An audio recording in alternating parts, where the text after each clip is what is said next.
Avant de plonger dans cette histoire incroyable, pensez à vous abonner à la chaîne et à activer la cloche. Ici, chaque récit a quelque chose à dire, et vous ne voudrez pas en manquer un seul. Alicia Johnson était une femme fière, brillante et indépendante. À 38 ans, elle incarnait l'excellence dans son domaine. Avocate spécialisée en droit civique, elle avait consacré sa carrière à défendre ceux que la société ignorait trop souvent. Minorités opprimées, victimes d'injustices raciales, femmes maltraitées. Résidente du South Side de Chicago, Alicia avait travaillé dur pour bâtir sa réputation et mener une vie stable. Tout en jonglant avec son emploi du temps chargé, elle élevait seule sa fille Maya, une petite fille de 10 ans au regard vif et à l'âme généreuse. Leur relation était leur forteresse, un refuge d'amour, de résilience et de combats silencieux contre un monde souvent hostile. Alicia avait vu bien des batailles, mais jamais elle n'aurait imaginé que ce serait elle, la défenseuse de la justice, qui un jour ferait face à une humiliation aussi cruelle et injustifiée. Ce mardi-là, Alicia se réveilla tôt, préparant Maya pour l'école avant de se diriger vers le centre-ville. Elle avait rendez-vous à la Banque Heritage Trust, un établissement reconnu pour sa rigueur et son standing, pour déposer un chèque important. Ce chèque n'était pas un simple papier, c'était le fruit d'un règlement judiciaire remporté après des mois d'efforts, de témoignages et d'innombrables heures passées à défendre un client injustement traité. Pour Alicia, ce dépôt représentait plus qu'une transaction financière, c'était une victoire, une reconnaissance. En arrivant devant la banque, les grandes portes vitrées reflétaient l'agitation matinale de Chicago. Alicia inspira profondément, son sac à main soigneusement accroché à son bras, ses pas assurés sur le marbre froid du hall. Pourtant, dès qu'elle franchit le seuil, elle sentit un poids invisible l'écraser. Des regards glissèrent sur elle, furtifs, pesants, lourds de jugements qu'elle n'avait pas mérités. Elle reconnut l'air méfiant dans les yeux de plusieurs clients, mais surtout celui des employés derrière le comptoir. Elle s'approcha du guichet principal, où une femme d'une quarantaine d'années, en tailleur gris impeccable et coiffée avec une rigueur presque militaire, la regardait avec un sourire figé, presque forcé. Claire Amonde, responsable clientèle, la dévisagea d'un air sévère. Alicia tenta un sourire professionnel. Bonjour, je viens déposer un chèque. Avant même qu'elle ne puisse terminer sa phrase, Claire coupa net, plantant son regard froid dans celui d'Alicia.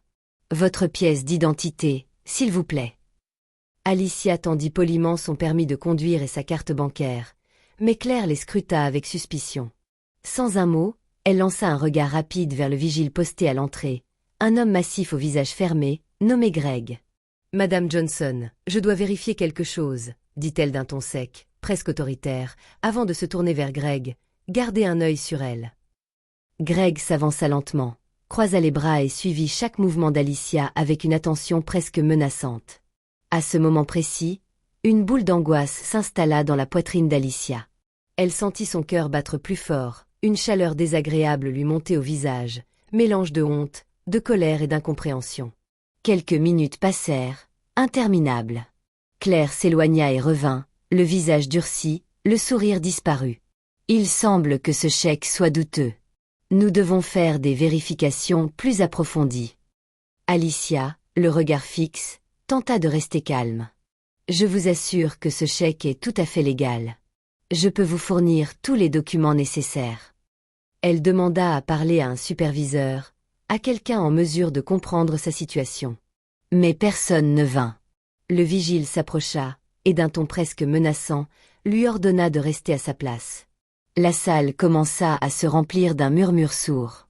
Les clients chuchotaient entre eux, certains échangeaient des regards complices, d'autres détournaient les yeux pour ne pas croiser le sien. Alicia sentit la honte l'envahir, comme si elle devenait soudainement transparente et exposée. Des larmes menaçaient de perler à ses yeux, mais elle se retint, serrant les poings pour ne pas céder à la douleur. Puis, dans un éclat sec, Claire s'écria à voix haute, provoquant un silence lourd. « Vous essayez d'utiliser un faux chèque, n'est-ce pas? Nous allons devoir appeler la police. » Ce fut le coup de grâce. Alicia ouvrit la bouche pour protester, pour expliquer, mais avant qu'elle ne puisse dire un mot, 2 agents de police firent irruption dans la banque. L'un d'eux, froid et distant, s'adressa à elle sans ménagement. « Madame, veuillez nous suivre. » Alicia fut escortée dehors, sous le regard curieux et souvent hostile des passants, tandis que son cœur se brisait un peu plus à chaque pas. La police l'interrogea rapidement, mais leur indifférence et leur suspicion la blessaient autant que l'accusation elle-même. Cette journée, qui avait commencé comme une formalité, se transforma en un cauchemar dont Alicia ne pouvait se réveiller. Pourtant, dans cette injustice, elle trouverait bientôt la force de se relever et de transformer sa douleur en un combat encore plus grand. Cette humiliation publique ne resta pas longtemps confinée entre les murs de la banque Heritage Trust. Dès que l'incident éclata, les téléphones portables des témoins commencèrent à filmer, à diffuser, à partager. En quelques heures, une vidéo montrant Alicia Johnson, une avocate respectée, humiliée et accusée à tort, fit le tour de Chicago. Sur les réseaux sociaux, le hashtag Justice for Alicia commença à prendre de l'ampleur, accompagné de messages de soutien, de colère et de solidarité. Mais derrière cette vague de soutien grandissante, Alicia elle-même était brisée. Ce qui lui faisait le plus mal, ce n'était pas seulement la méfiance crasse ou les regards lourds d'injustice qu'elle avait subis, c'était surtout la réaction de sa fille Maya. Le soir même, après avoir ramené Maya chez elle, Alicia remarqua les yeux embués de larmes de sa fille. Maya, qui habituellement était vive et pleine d'entrain, restait silencieuse, comme figée. « Maman, pourquoi ils t'ont arrêtée ?» demanda la fillette d'une voix tremblante. Alicia sentit son coeur se serrer. Comment expliquer à une enfant que la couleur de sa peau, son apparence, ou simplement des préjugés idiots avaient suffi à transformer sa maman, une femme forte et respectée, en coupable aux yeux d'inconnus? C'est parce que parfois, les gens font des erreurs très graves, ma chérie, murmura Alicia, en serrant Maya contre elle. Cette nuit-là, Alicia resta éveillée bien après que Maya fut endormie. Elle pleura, laissant couler toute la douleur, la honte, la colère. Mais sous ses larmes, une flamme commença à brûler, une flamme de rage, de détermination. Elle ne laisserait pas cette injustice la briser, ni entacher sa dignité. Au petit matin, Alicia prit une décision ferme. Elle contacta Marcus Lee, son meilleur ami et collègue avocat de confiance, un homme connu pour son intégrité et son engagement sans faille dans la lutte contre les discriminations. Quand Marcus entendit le récit, il fut bouleversé et indigné. Alicia, c'est inadmissible. Nous allons nous battre, et je veux que ce soit jusqu'au bout. Cette banque doit répondre de ses actes. Ensemble, ils mirent en place un plan d'action juridique solide. Une plainte fut déposée contre Heritage Trust, avec des accusations claires: discrimination raciale, violation de la vie privée, diffamation. Ils rassemblèrent des témoignages, des preuves, la vidéo de l'incident et les témoignages des clients présents. Mais Alicia voulait aller bien au-delà d'une bataille judiciaire. Forte de ses années d'expérience en droit civique, elle décida de transformer son traumatisme personnel en un combat collectif. Elle fit appel aux médias, donnant des interviews poignantes dans lesquelles elle racontait non seulement son histoire, mais aussi celle de milliers de personnes victimes au quotidien de discriminations similaires, invisibles ou banalisées. Elle écrivit des articles puissants pour des journaux locaux et nationaux, dénonçant non seulement l'attitude odieuse de la banque, mais aussi le système raciste profondément enraciné dans les institutions. Son message était clair: ce n'était pas un cas isolé, mais un symptôme d'un problème beaucoup plus vaste. Pour maximiser l'impact, Alicia organisa une conférence de presse, où devant un parterre de journalistes, elle porta haut la voix de la justice. Elle parla avec force, passion et lucidité, refusant de se laisser réduire au silence. Rapidement, l'affaire prit une ampleur nationale. Des organisations comme la NACAC, l'American Civil Liberties Union, ACLU, et d'autres groupes de défense des droits civiques offrirent leur soutien public et juridique. Des manifestations de solidarité furent organisées devant les agences de Heritage Trust dans plusieurs villes américaines. Sous cette pression médiatique et populaire, la banque Heritage Trust fut contrainte de réagir. Leur première tentative de minimiser l'incident fut rapidement balayée par la réalité des preuves et la colère du public. Ils durent finalement présenter des excuses publiques, une démarche tardive et calculée, mais un premier pas qui montrait à quel point la force d'Alicia avait ébranlé leur certitude. Pour Alicia, ce fut la confirmation que, même face à l'injustice la plus cruelle, la dignité, le courage et la solidarité pouvaient faire basculer la balance. La pression publique et médiatique sur Heritage Trust était telle que la direction fut contrainte de réagir rapidement. Le PDG, Richard Caldwell, un homme d'une 50aine d'années au charisme mesuré, annonça le lancement d'une enquête interne. Officiellement, il affirmait vouloir « faire toute la lumière » sur les événements, mais beaucoup restaient sceptiques, se demandant si cette enquête ne serait qu'un simple écran de fumée. Une semaine plus tard, le coup de théâtre éclata.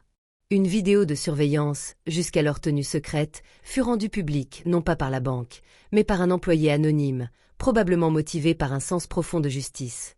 La séquence vidéo était accablante. On y voyait clairement Claire Amonde, la responsable clientèle, échanger avec Greg, le vigile, des propos ouvertement racistes, des remarques dégradantes à l'encontre d'Alicia. Le plus grave était la preuve d'une planification délibérée. Claire et Greg semblaient préparer la mise en accusation d'Alicia sans aucun fondement, conscients que le chèque qu'elle déposait était parfaitement valide. Les regards complices, les gestes et les paroles montraient un mépris assumé et une volonté claire de discriminer. Cette vidéo fit l'effet d'une bombe. Les médias nationaux s'emparèrent de l'affaire, dépeignant Heritage Trust non seulement comme une institution en faillite morale, mais aussi comme un symbole des discriminations systémiques enracinées dans les milieux professionnels les plus respectés. Sous la pression intense et face à l'évidence irréfutable, Richard Caldwell fut contraint de présenter des excuses publiques sincères.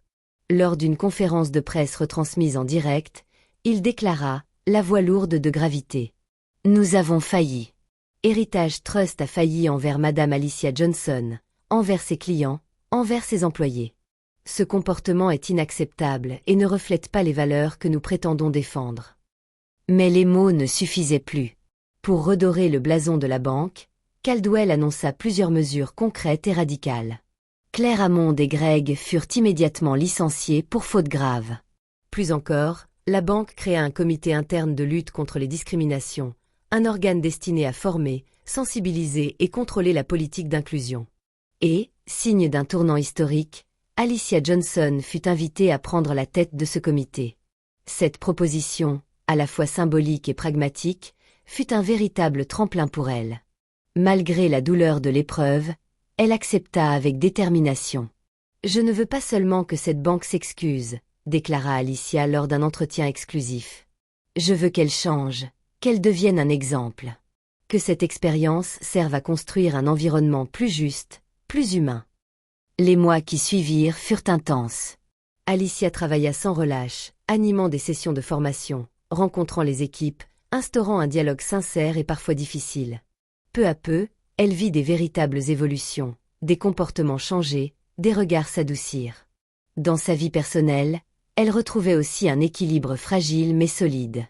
Un après-midi, alors qu'elle observait sa fille Maya jouer au parc, un sentiment profond de paix l'envahit. Cette humiliation publique, qui avait failli la briser, l'avait en réalité transformée. Elle se sentait plus forte, plus résiliente, et surtout plus déterminée que jamais. Son combat n'était plus seulement personnel. Il était devenu la voix de milliers de personnes invisibles, réduites au silence par le racisme ordinaire, la suspicion et les préjugés. Son histoire devint un symbole puissant, un appel à la vigilance, une lumière dans l'obscurité. Alicia, toujours debout, continuait à lutter pour elle, pour Maya, et pour tous ceux qui croyaient en la justice, à un monde meilleur.